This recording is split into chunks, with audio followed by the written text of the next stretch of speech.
So we'll first differentiate the two types of approaches in methodology, the quantitative versus qualitative research. Actually, tatlo yan, no? Meron tayong quantitative, qualitative, and the third one is the mixed method, no? When you say mixed method, mix ng quantitative at saka qualitative. Meron ka ng quanti, meron ka pang quali. So what's the difference between the two? Oh, pag sinabing quantitative research, no, malamang ginawa nyo na yan nung senior high school kayo, no, mga STEM strand students kayo, no, pero yung ginawa ninyo noong senior high school ay hindi pa architecture, no? Unlike now, you will apply itong research methodology sa field ninyo, no? Which is architecture. When you say quantitative research, no? First is it focuses on measurement and numbers. Quantitative research in architecture emphasizes measurable data such as dimensions, cost, energy efficiency, and structural performance. So for example, a study might calculate the thermal performance of building materials or measure the foot traffic in a public plaza.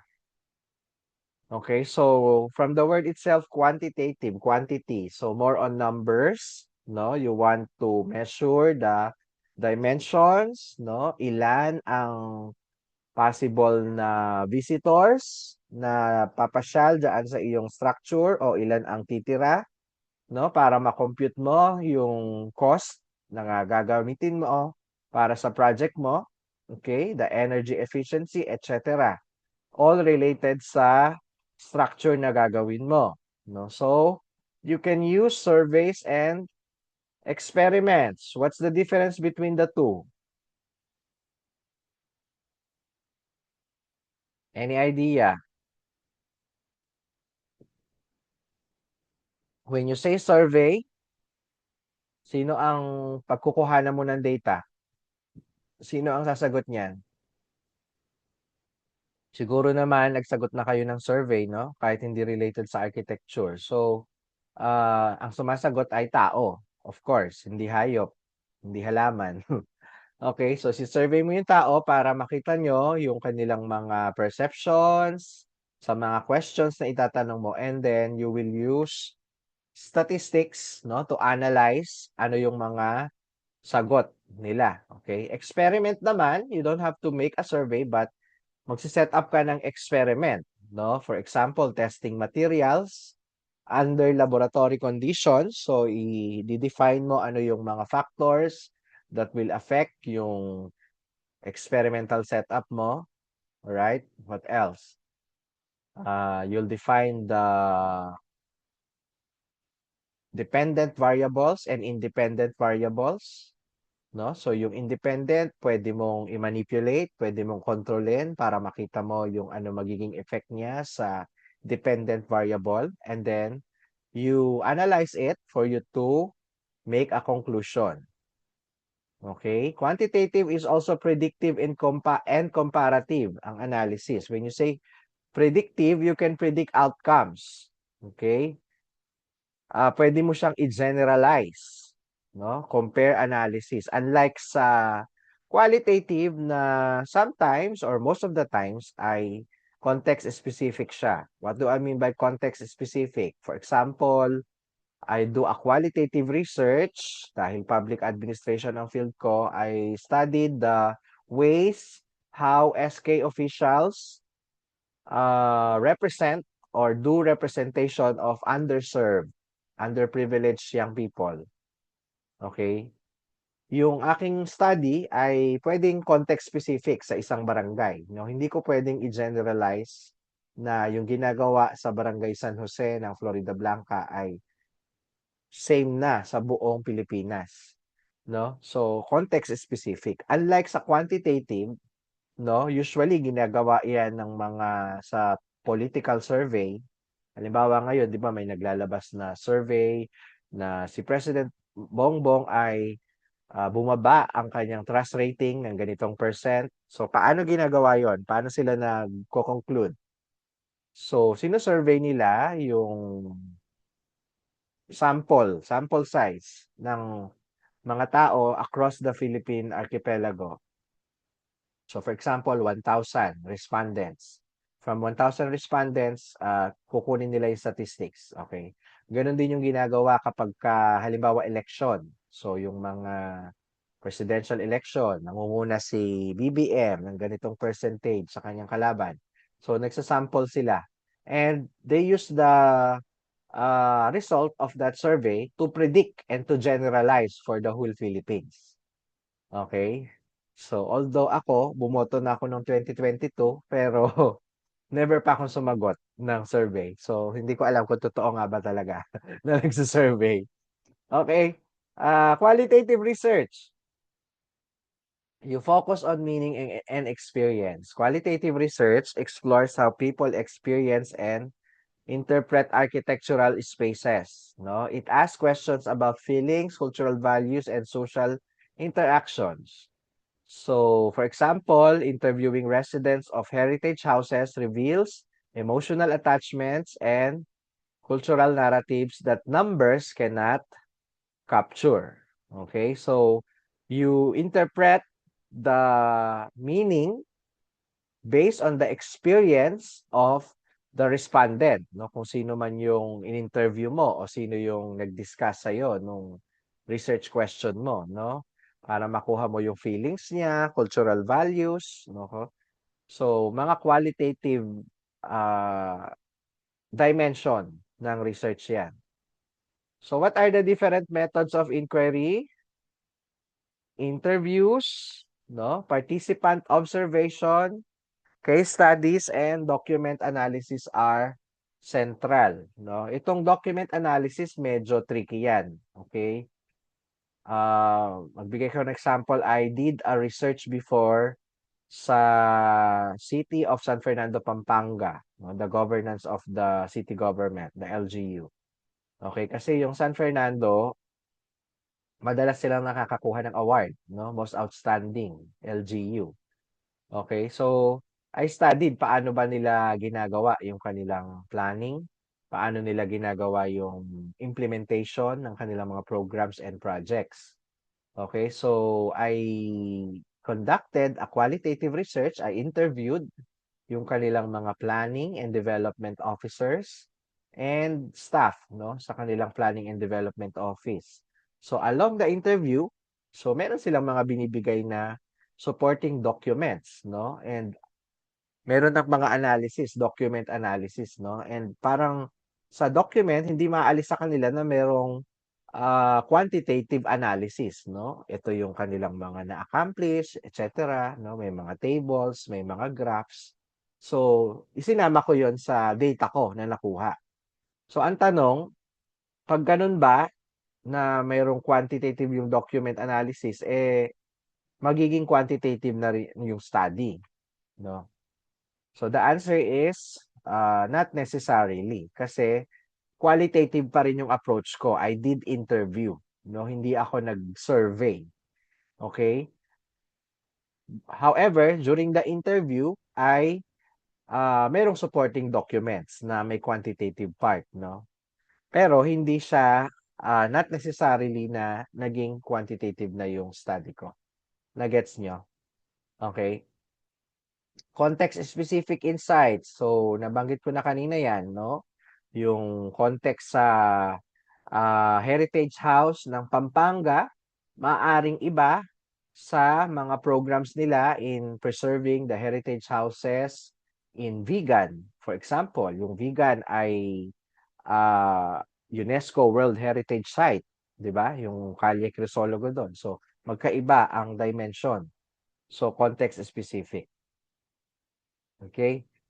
So, comparative study. Comparing the two, so the nature of data, yung quantitative, no, hindi mawawala ang numbers, statistics, measurable variables, no? While qualitative research deals with narratives, meanings, and lived experiences. So, more on words ang i-analyze mo. More on yung mga sinagot nung iyong mga in-interview.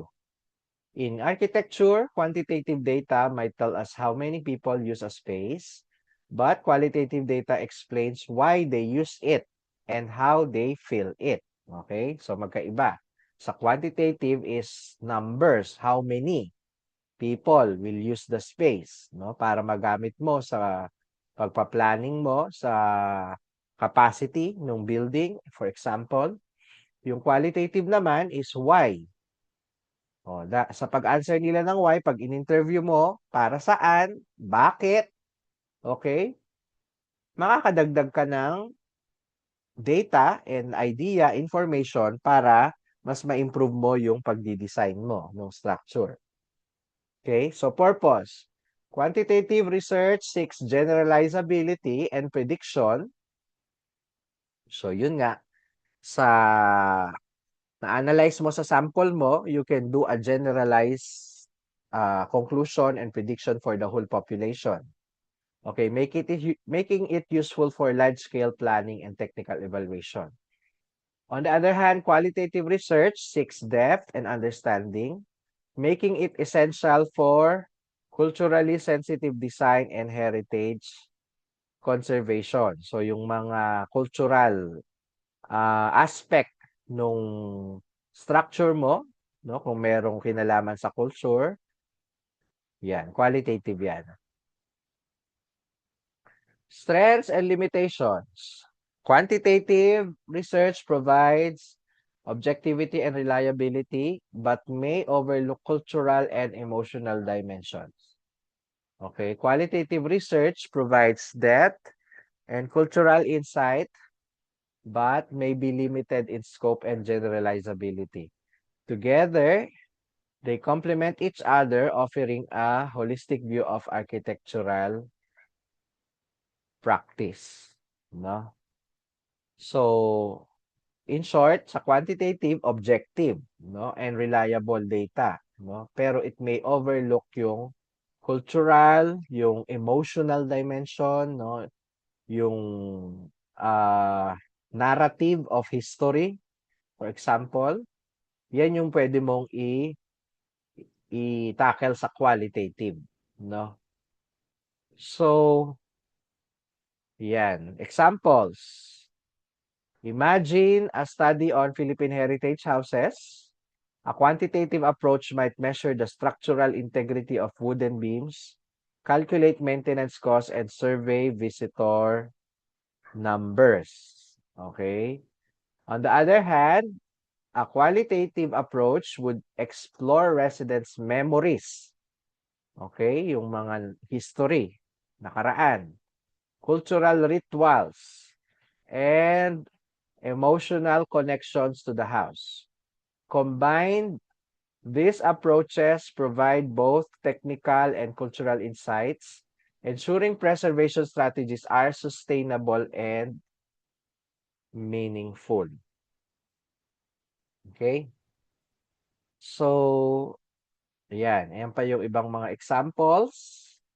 Basahin nyo na lang yan.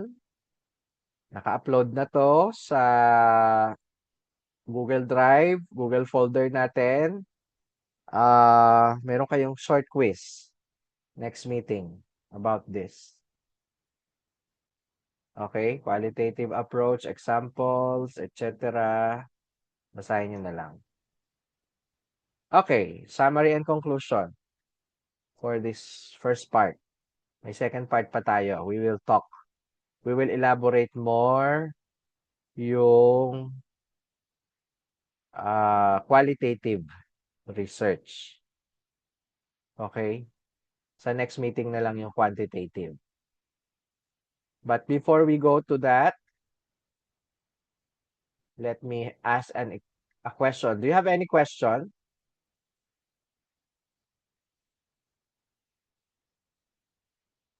Pa-thumbs down kung walang question.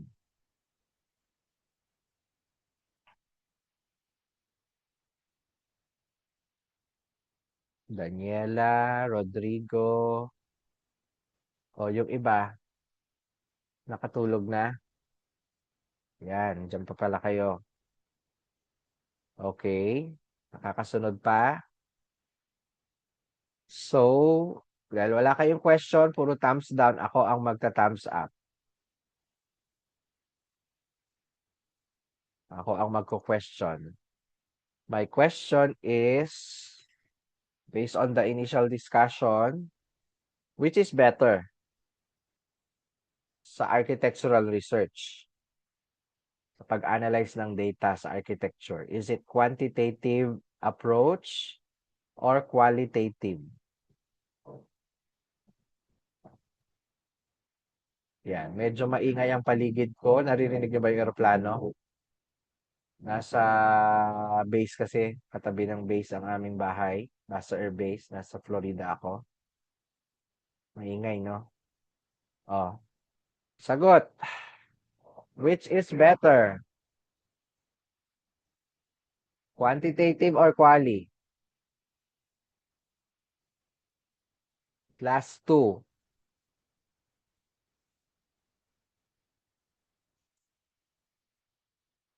Try. Alam ko na bakit ayaw nyo sumagot kanina sa ano, sa icebreaker. Haka-haka lang. Ayaw nyo magbukas ng camera, no? Oh, sige na, hindi kayo magbubukas ng camera. Any idea? Kung wala, ako ang mag-ano, tatawag. Wala ang gusto ng plus 2? Simple lang tanong ko, which is better? Based on your idea or opinion.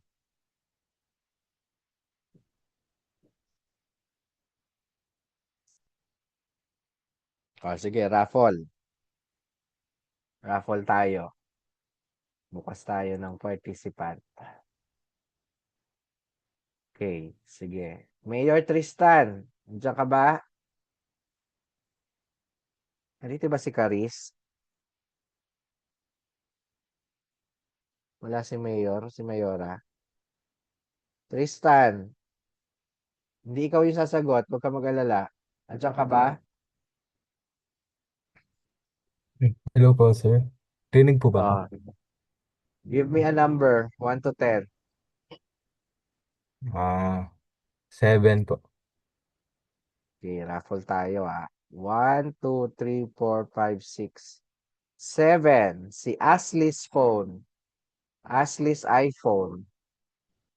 Dito ba si Ashley's iPhone? Ayun, nandito. Yan, ask to unmute. I-ask to unmute ko siya. Ashley's, nandiyan ka ba?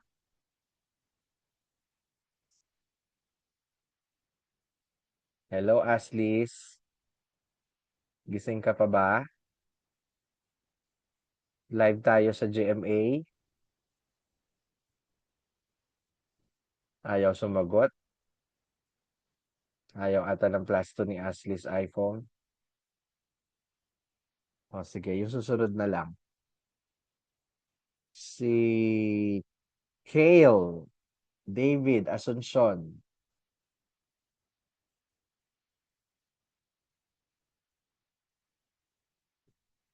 Kale David.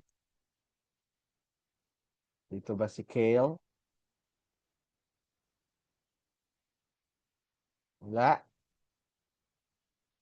Parang hindi ko siya makita. Bakit ano naman siya sa participant?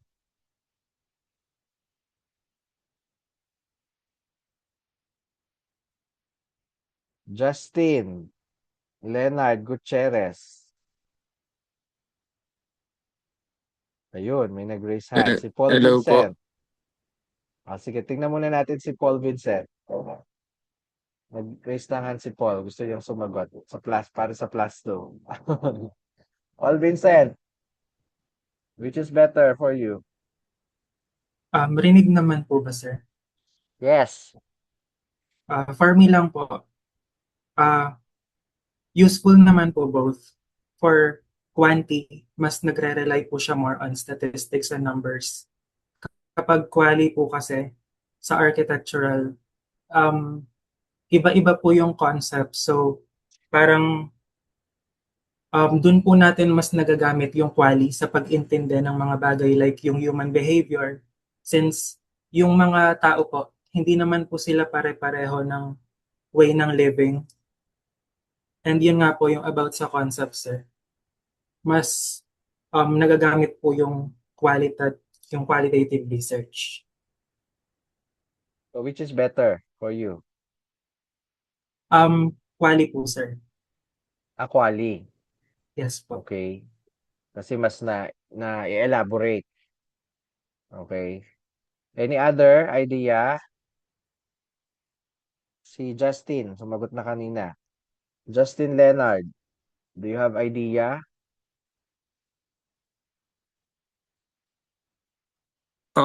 For me po, sir, ano po, neither is better po. Kasi po, qualitative po is for Ni understanding teka. experiences. Neither o either? Magkaiba yung Neither neither po. sa neither? Opo. So, ibig sabihin wala. Opo. Same lang po sila. Same lang. Okay. Opo. Kasi Bakit? po, ayun po, qualitative is for understanding experiences po. Tapos yung quantitative naman po is for measuring data. Okay. Sige. So, sabi ni yung sumagot una niya, si Paul, no? Actually, ako may bias din ako eh. Ang mga research ko ngayon more on quali, no? Ang hirap din kasing mag-conceptualize at saka mag-gather ng data pag quanti, no? Pero the answer is actually tama naman yung sinabi ni Leonard, na both, no?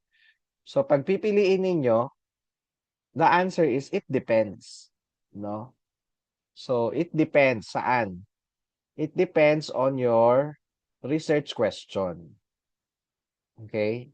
Kasi may mga research question na pwede namang sagutin ng quantitative study or masasagot siya ng quanti. Okay? Meron naman na masasagot siya ng purely quali. Okay? Meron din na kailangan both, no? Para mas solidify mo yung data mo, mas mabigat ang magiging evidence mo. Okay?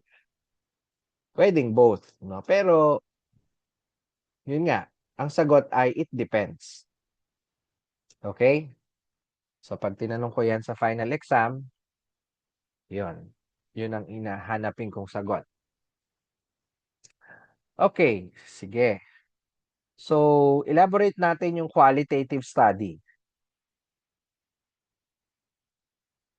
Module 5. Nasaan na yung module 5? Hindi pa nakabukas. Eto.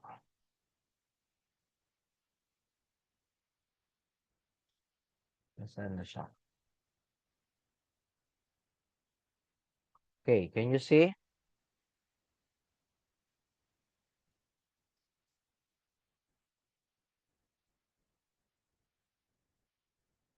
Can you see? Pa-thumbs up? Sige. Leonard, nandiyan ka pa ba?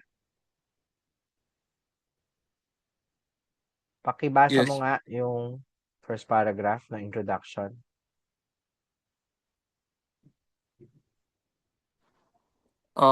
Architecture is more than the design of buildings. It is the creation of spaces that embody culture, identity, and human experience. While quantitative research often measures performance, cost, and efficiency, qualitative research explores the deeper meanings behind architectural spaces. It asks questions such as how do people feel when they enter a heritage house? What cultural narratives are embedded in a public plaza? How do communities perceive sustainable design? Okay. Thank you, Justin. So, qualitative research in architecture is interpretive.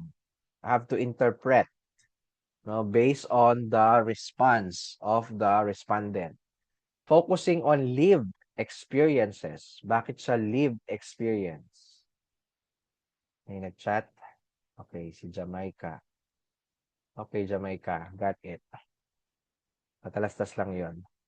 Okay. Lived experience. Ibig sabihin, yung respondent mo, na-experience niya talaga. Nabuhay siya doon sa experience niya. Cultural context and social interactions. Okay. It provides architects and researchers with insights into how spaces are used, valued, and remembered. So, for the next topics of this module, we'll introduce the foundations of qualitative research, its methods, the different types of qualitative research, applications, and its importance in bridging design with human experience. Okay, so the nature of qualitative research in architecture. Okay, qualitative research is exploratory and interpretive. No, it seeks to understand why and how people interact with spaces rather than simply measuring what they do. So in architecture, this means examining how cultural traditions shape design, how communities assign meaning to heritage houses, and how users experience educational and urban spaces. Okay, so medyo ano yan, subjective ang qualitative research. Kaya nga siya interpretive. Okay? Mamaya meron tayo di-discuss about some bias, no? Minsan nagkakaroon ng bias ang qualitative research, depende kung sino ang respondent mo, no? One particular example, yung aking mother, no? Siya ay history major na teacher. Okay, and nung election nung 2022, no, I'm conducting personal research. Hindi naman siya formal research, pero research, no, kasi kung sinong pipiliin kong presidente, no, merong dalawang naratibo, no, sabi ng mga Makamarcos, martial law era is the golden era of Philippine history, no. Sabi naman ng kabila ay hindi totoo 'yan. Kasi sa totoo lang maraming mga ninakaw ang Marcos, maraming namatay, etc. Okay, so I did my research, no, yung mga matatanda in-interview ko. Okay, isa doon yung mother ko. Yung mother ko, hindi ko naman pwedeng sabihin hindi tama yung mga sinasabi niya kasi yun yung na-experience niya, no, from her perspective, no. Kaya lang, merong bias, no? Subject to interpretation. Ano yung bias? Pag nagdi-discuss kami, puro pabor siya kay Marcos dahil ah, certified Ilocana, no? So Ilocana, bias talaga siya na maka-Marcos siya. Tapos asawa pa siya ng sundalo. So bias sila sa martial law. Okay? So ito yung example na sinasabi ko na interpretive siya. Depende sa interpretation mo doon sa pagkukuhanan mo ng information or ng data. It's up to you paano mo i-determine yung mga bias na factors na yan. Okay, so key methods of qualitative research. So first is interviews and focus groups. Focus groups discussion or FGD ang tawag.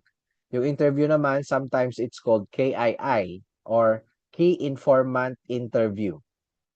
So, ano ang pinagkaiba ng dalawa? Yung interview, it's more on one-on-one. Okay? Kaya sa key informant, maghanap ka ng tao na key informant.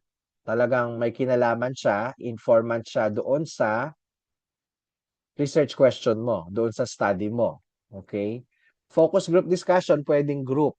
Okay? Mag-conduct ka ng group discussion, batuhan ng idea, batuhan ng information about the questions, yung mga question focus group discussion questions nyo. Okay? So, paano ba ginagawa? Ano bang advantage and disadvantage? Okay, mahirap yung interview. I'll share my experience during my dissertation research, no, sa doctoral. Okay, yung aking doctoral ay ang aking topic is I studied the evaluation of the free higher education, okay, in promoting social equity, no, in the University of the Philippines, no. I conducted mixed method. So merong quantitative part, merong qualitative.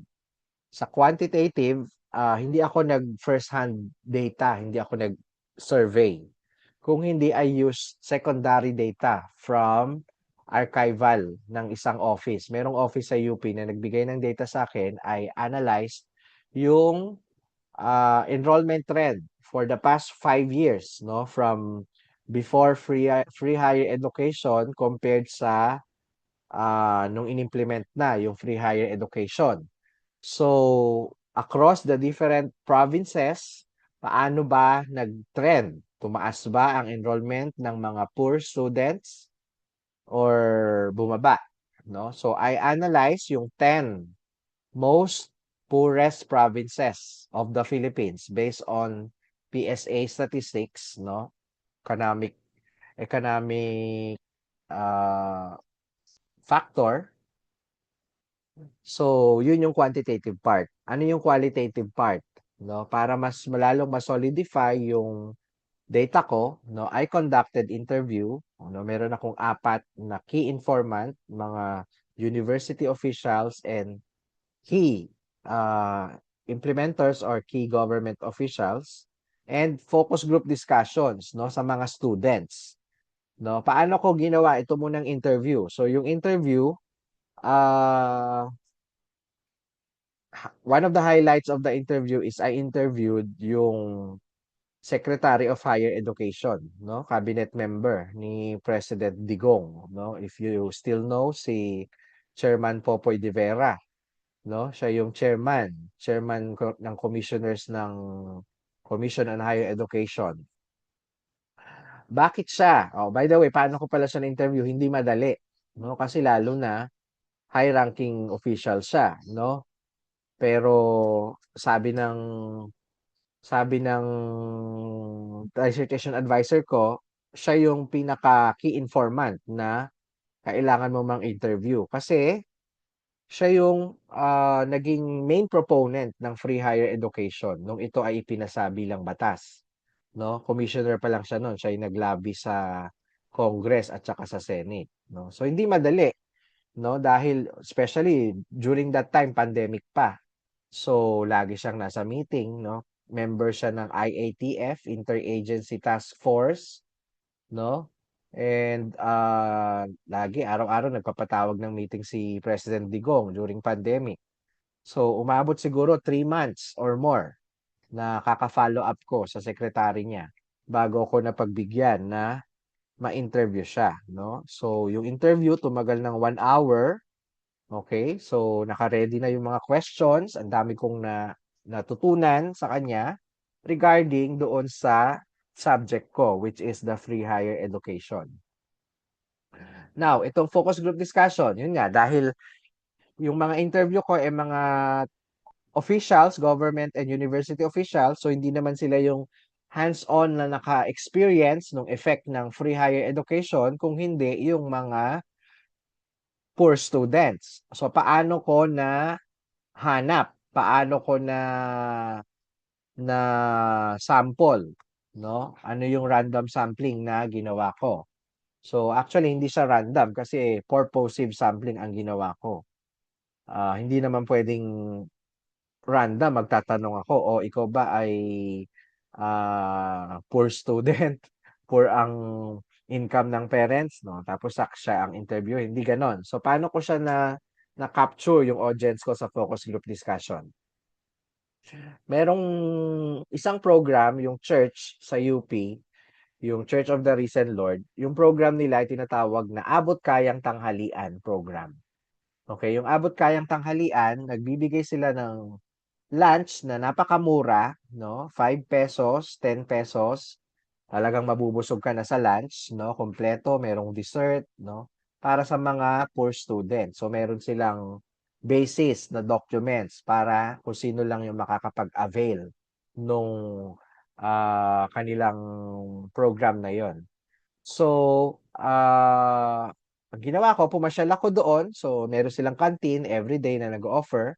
Tapos, randomly na nag-approach ako ng mga bata, no? I asked their consent and then I documented it, no? So, I interviewed siguro mga 37 students from different provinces, no? Kasi yung mga nag-aaral sa UP Diliman, buong Pilipinas, okay? So, yun. Ganoon ko ginawa yung interviews and focus group discussions. So, hindi siya madali, no? Una, yung pag-identify kung sino ba yung magiging key informant mo doon sa topic mo at saka sino yung mga isasama mo sa focus group discussions. Okay. Another is participant observation. Immersion in the environment allows researchers to observe how people use and adapt spaces. So for example, a public plaza or a urban space, like for example, yung Mega World or yung Capital Town dyan sa San Fernando. If you're going to, for example, researcher ka ng Mega World, gagawa kayo ng katulad niyan sa ibang province, for example, Bataan. Okay, paano mo gagawin 'yon? Paano mo mai-improve yung design, no? So, observe ka. Observe mo yung mga tao doon, how people use it and adapt spaces. So, anong mapansin mo diyan? Maraming mga nagja-jogging, maraming nagde-date, maraming kumakain, no? Daming pagkain, no? Palipat-lipat yung mga stall. So, that is one thing na based on the observation, pwede mong i-suggest, no, na ito yung mga pwede mong improve sa next nyong gagawin na capital town, no? Pwede kayong maglagay ng jogging lane, no? Sa capital town, walang jogging lane, doon lang sa sidewalk o minsan nasa daan na nagja-jogging yung mga tao, no, etc. Tapos yung mga stall, mas ma-i-improve. So that is true participant observation. Another is case studies, no? Sabi ko nga kanina, yung case ng SK, okay? Specific, context specific doon sa lugar na affected nung data na yon. So, another example, a case study of Bahay na Bato in Pampanga. Okay? So, ano ba yung Bahay na Bato? I think sa Arayat ito eh. Tapos meron siyang cafe. Meron ba mga taga-Arayat dito? So it examines its architectural features, historical significance, current adaptive reuse as a cafe. Okay? So pwede mong interviewin yung mga tao na alam yung history ng Bahay na Bato na yan. Paano siya kinonstruct, paano siya ginamit during Spanish colonial time, etc. Okay? Another is document and visual analysis. No, architectural drawings, photographs, historical records are analyzed to uncover cultural meanings and historical narratives embedded in design. For example, meron ako nakita sa Facebook, no? Sabi niya na nakalkal niya yung archival ng perspective drawing ng LRT station, Carriedo Station sa Manila. No, sana ganito yung mga LRT station. So nakita niya paano yung perspective na mayroong mga garden, no, para green yung surroundings, etc. Saan dadaan ang mga commuters, etc. No? So nakakakita rin kayo ng mga old photographs like photographs ng EDSA, no? 1970s, hindi pa ganun kadami ang sasakyan. Okay? So you can analyze it para makapag-generate ng data. Another is tong historical records pala. Yung naalala ko yung nakikita niyo ba yung screen ko? Itong pinost ng wait lang ha. Search ko lang yung aking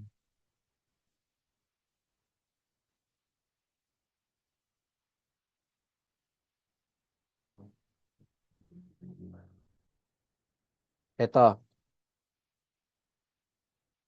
Palitan ko yung screen ko ha.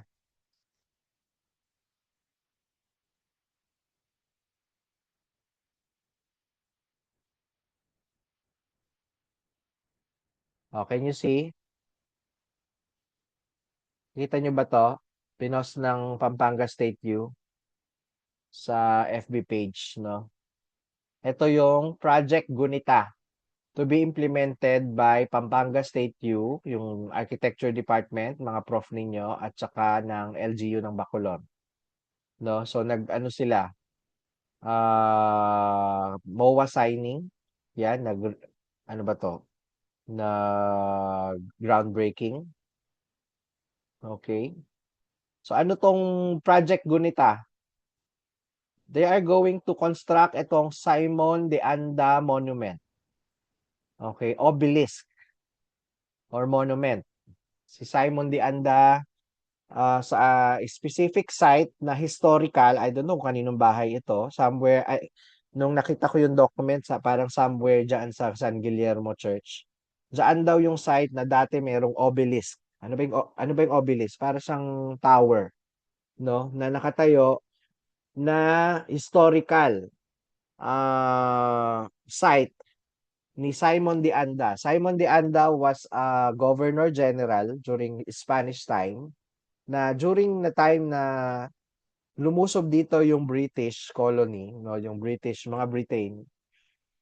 people, okay? Si Simon Anda, siya yung Governor General, nilipat niya yung seat of power from Manila to Bacolor, no? At there was a time, I think 2 years, no? Pero sabi naman ng ibang history, 1 day lang daw. I don't know anong totoo. Pero parang yung nabasa ko diyan ay 2 years daw na naging capital ng Philippines ang Bacolor. Okay?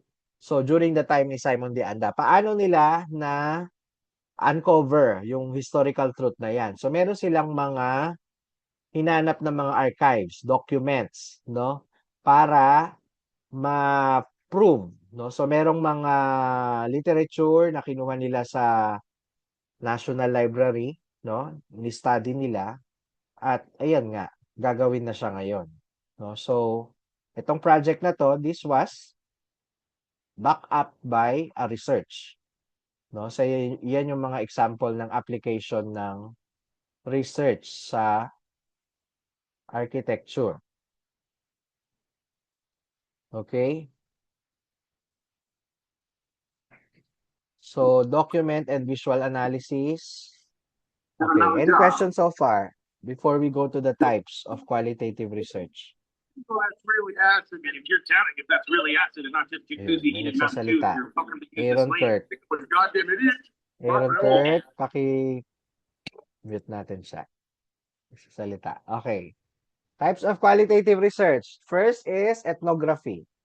A research approach that studies cultural groups in their natural setting over extended periods. So example, yung mga may kinalaman sa cultural heritage, no?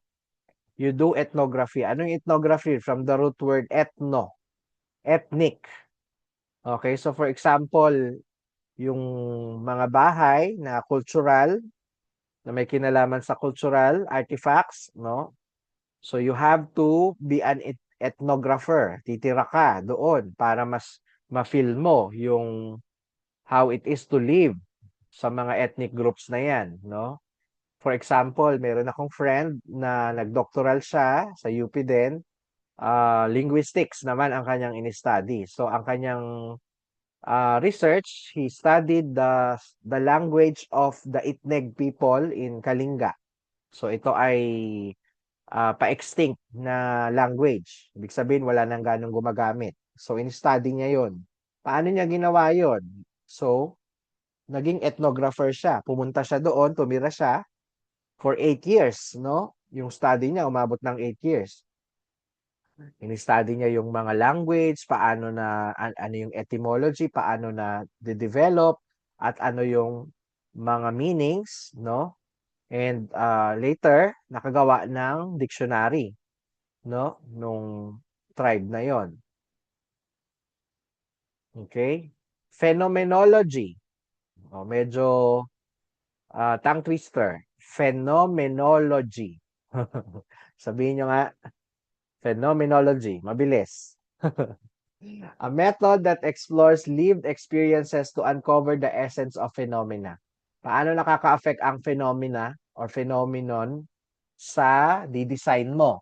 So for example, a phenomena like COVID-19 pandemic, a worldwide pandemic, paano nakaapekto ang COVID, ang isang pandemic sa design or sa layout ng hospital, ng isang regional hospital, for example, during the time of COVID. So, paano mo gagawin yung qualitative study na yan? You have to interview yung mga doctors, no? For example, doctors ng JBL na naka-experience ng pandemic. Doctors, nurses, hospital admins, what else? Of course, pwede rin yung mga patients during the time ng pandemic, yung mga na confine. So paano ba nila ginawa yung pag-isolate sa mga nahawaan ng sakit, okay? And kapag magdi-design ka ng hospital, yan, you can use the conclusion or you can use yung analysis nung study mo, nung data from that phenomenology. Okay, so phenomenology ang tawag doon. Another is grounded theory. No? A systematic methodology that develops theories directly from data. So ano naman yung grounded theory? Kapag wala ka pang theory, no? Na grounded. Kaya siya grounded. Wala kang theory, ikaw yung magti-theorize. Okay? From the data na na-collect mo. No, hindi madali tong grounded theory na quali study, no? Kasi sometimes because of creativity 'yan, no? Oh, for example, ito. Researchers studying workplace collaboration. You might interview employees and from recurring teams develop a theory how informal communication fosters innovation, no? That's something new. Possible pala na ang informal communication, it can foster innovation. So, pwede kang mag-case study, mga pakape-kape lang na informal communication, no? Tambay-tambay, chat-chat, pero nakapag-foster ng innovation, no? Na siguro mga ano to, mga employed na mga architects, for example. So, yan. You will theorize. Ano yung theory? Bakit nakakapag-foster ng innovation ang informal communication? Okay, so example lang yan sa grounded theory. Another is narrative research. What is narrative research? A method that collects and interprets personal stories to understand experiences. So, kwento ng buhay. Example nga, yung sinabi ko kanina, yung karanasan ng aking nanay during the time ng martial law, during the time of the senior, Marcos Senior, no? So, kwento ng buhay niya, no? Idadagdag mo sa data mo. Oh. Another, if you want to study paano ba namuhay ang mga Pilipino noong panahon ng Hapon, no? Kung meron pang mga lola't lola na ma-interview nyo, paano sila nagtago sa mga Hapon, sa ang mga bahay, ano yung disenyo ng bahay na pinagtaguan nila, no? So, ipapa-narrate nyo. That is narrative research, no? So, this may be limited to the reliability of memory and the researcher's interpretation of stories, I mean. So, yan yung mga bias. Oral histories. Meron ba sa inyo na nakikipagkwentuhan pa sa mga lolo't lola nyo para ma-research ninyo ano yung background ng family nyo? Bakit ganyan ang inyong status ngayon? Bakit ganyan ang inyong living? Tawag nito, ang standard of living. Or bakit diyan kayo nakatira? Alam nyo ba yung history? So, interviewin nyo yung mga lola't lola. Dalawa pa yan, no? Yung lola sa father side, lolo't lola sa father side, lolo't lola sa mother side. Apat pala, no? So, apat na sanga. So, kilala nyo ba yung mga kamag-anak nyo dyan? Okay, so you can research on that, yung inyong family tree, through oral histories, no? Merong isang genealogist. Ano yung genealogist? Yung mga nag-aaral ng genealogy, vlogger siya. I think, ano bang pangalan niya? Si Mighty Magulang. Panoorin niyo yung vlog ni Mighty Magulang, mga reels niya. Paano niya na, ano yon? Paano niya nasasanga-sanga yung mga genealogy? So, nag-i-study siya. Nagka-qualitative research siya. Okay? Case study research. Ilang beses ko lang inulit yan. So, pwedeng yung case study of Vegans Conservation Program shows how heritage houses can be preserved while supporting tourism. No? Pero case yan ng vegan. Pwedeng iba yung case ng mga bahay sa Bohol, no? Na isa ding mga naunang settlement ng mga Spanish, etc. And the last one is action research. A participatory approach where researchers and participants collaborate to solve problems and improve practices. So kung ang iyong study is more on problem solving, okay? So this is very applicable sa amin sa IE kasi ang IE, we always find problems. And from these problems, we find solutions. Ganda ng trabaho namin, no? Hahanap ka ng problema, hahanap ka ng solutions. So, paano ka maghanap ng solutions? You can interview, no? Yung mga experts o yung mga nakaranas doon sa problem. Okay? Action research ang tawag dyan. Oh, so, for example, you want to redesign classroom strategies. Okay? You want to redesign yung architecture, classrooms natin. No? Gaganda kasi eh. Ang daming pwedeng baguhin, pwedeng improve. No? If you want to conduct a research, paano mo masusolusyonan yung mga problems, no? Sa mga architectural rooms natin, sino ang mga i-interviewin mo? No? So, hindi naman yung mga admin officials na nandun sa admin building. Nasa Malacanang ng PSU. Okay. So, syempre, ang interviewin mo yung mga students na gumagamit. What else? Yung mga teachers, mga maintenance staff, no, na nagme-maintain ng classroom. Bakit naging ganyan? Kagaganda ang classroom natin. Bakit hindi na maintain? Oh, ano yung mga maintenance cost? Paano i-implement yung maintenance para hindi gumagandang ganyan yung ating mga classroom. Okay? So, sarcasm yon. Okay? So, that's it. That's the different types. Okay? Applications. So, again, basahin nyo na lang yan. And mag-research pa. Yung book na sinend ko sa inyo, I hope binabasa nyo. Nandun sa Google, may mga reference materials doon. Basahin nyo. Okay? Strengths and limitations. Nabanggit na natin ito kanina sa last module. So, the strength of qualitative is it provides depth of understanding, captures cultural and social dimensions, and gives voice to community perspective. Okay, limitations. It is often context-specific and may not be generalizable. Data collection can be time-consuming. Researcher bias must be carefully managed. So, hindi lang yung researcher bias, but even yung respondent. Pwedeng merong bias yung respondent. Okay? So, in summary, yan, qualitative, the different types.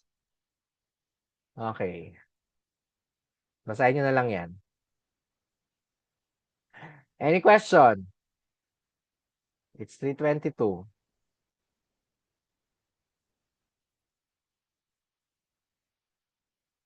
Question. Pa-thumbs down kung walang question.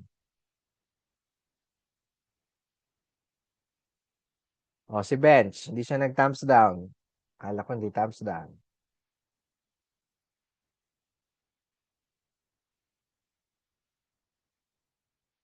O.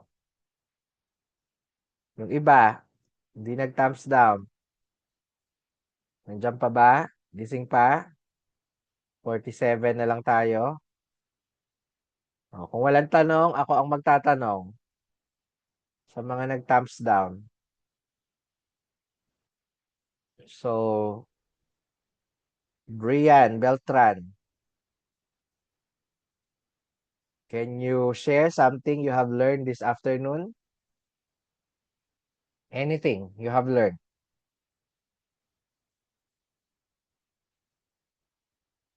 Aside sa ating icebreaker na ayaw mag-participate ng class. Anything you have learned, Brian?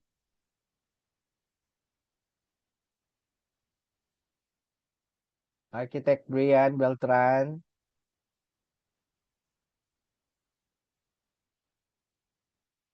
Wala. Ayaw mag-open ng mic.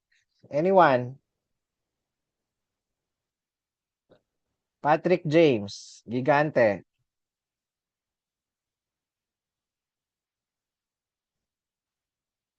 Patrick James. Has to unmute.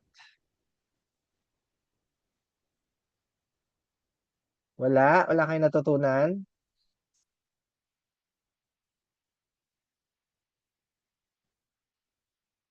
On air pa naman tayo sa GMA live. O sige, si Kim. Kim Palomo. Can I hear from you, Kim? Anything, kahit isa lang na natutunan. Masaya na ako. Mali na pindot, sir. O yun, Bench. Si Bench ba yun? Nag-chat? Hello po, sir. Yun. Bench Dominic. Ano ba yung napindot mo? Ibang emoji po na pinindot ko kanina. Sige. O, anything, Bench? Yung kanina po sa umpisa, I learned about quantitative and qualitative research po. Then their differences po, and I learned po na both po are useful when it comes to architectural research, but it depends based on your research questions po and your goal. Then sa pangalawa naman po sa may module 5, 5. I learned about the key methods of qualitative research po, which are the interviews and focus groups, participant or observation, case studies, and document and visual analysis. Then sa types of qualitative research din po, yung ethnographic, phenomenology, grounded theory, narrative research, and case study research po. And action Wow. research din po pala. Then sa May applications in architectural research din po. Okay. Thank you. Isa lang yung hiningi ko Parang binigay mo na lahat. Thank you for summarizing. Yan. Nag-notes ka ba o may kopya ka? Thank you, Bench. At least merong nakinig at may natutunan. So, yung mga hindi, kahit na naka-on lang kayo dyan, ay naka-online, pero natutulog, yan, pwede nyo namang balikan to. Sisend ko yung recording at saka basahin nyo yung module. Okay, it's 3:27. Thank you very much. Have a great weekend, everyone. So, sa next, okay lang na, no, pagsamahin na natin lagi yung sections nyo. 2 to 3:30 na tayo. Wala namang conflict sa section F. Okay, thank you for the heart. Tuloy nyo na yung tulog nyo. And have a great day.